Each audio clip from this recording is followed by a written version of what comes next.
Smartphone e PC al posto di libri, abbonamenti a teatri e a musei o corsi di lingue. Così sarebbe stato utilizzato il bonus Cultura 2017 destinato a circa 700 neo-diciottenni a Caltanissetta, secondo le indagini della Guardia di Finanza nissena.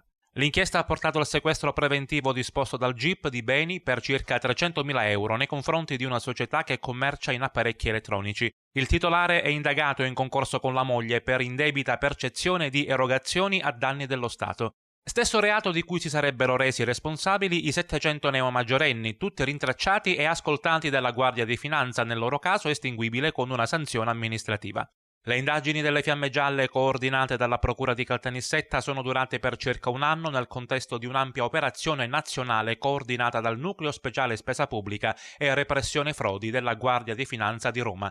Secondo l'inchiesta, i diciottenni avrebbero acquistato dal rivenditore per lo più smartphone, hardware e personal computer con il bonus del Ministero per i beni e le attività culturali destinati ad altri servizi come abbonamenti al cinema o corsi di musica e lingue straniere.